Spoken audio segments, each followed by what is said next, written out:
À la une de la presse algérienne, d'abord, réaction donc après cette annonce d'Abdelaziz Bouteflika qui renonce à briguer un cinquième mandat et qui reporte cette présidentielle à une date indéterminée. El Moudjahid présente le message du président algérien comme une réponse franche et sans ambiguïté, je cite, aux revendications des manifestants. D'après le quotidien officiel, Abdelaziz Bouteflika aurait exposé un plan de travail précis pour éviter des fractures et des heurts inutiles et faire entrer l'Algérie dans une nouvelle ère, je cite. Ouverture républicaine, salut reporter, qui précise que le chef de l'État a nommé un nouveau gouvernement chargé de préparer la transition. Celle-ci serait donc organisée par le pouvoir, ce que refuse pour le moment l'opposition. Alors cette promesse de transition, elle est accueillie avec méfiance par les quotidiens algériens ce matin. Bouteflika prolonge son 4e mandat et restera président sans élection, réagit El Khabar, qui juge ses propositions contraires à la constitution algérienne, tandis qu'El Watan dénonce la dernière ruse de Bouteflika pour se maintenir au pouvoir.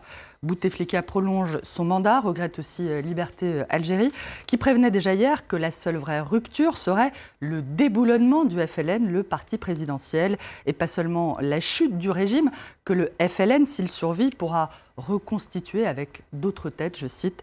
Tout ça pour ça, fulmine TSA.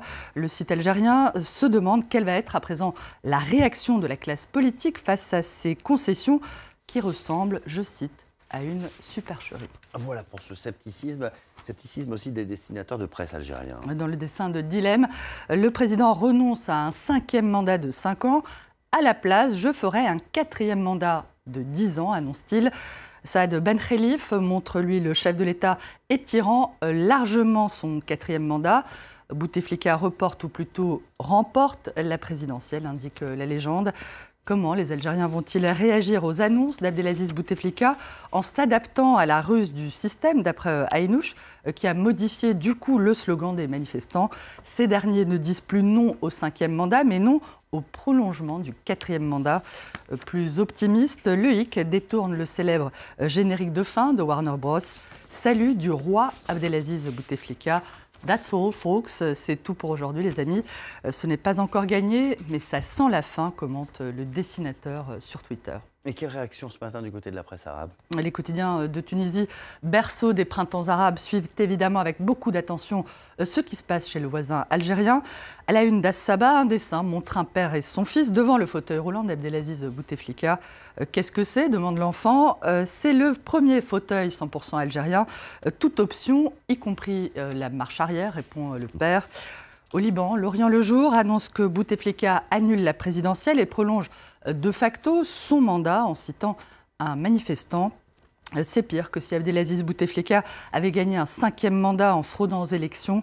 Il s'offre carrément une prolongation de mandat sans passer par les urnes, je cite.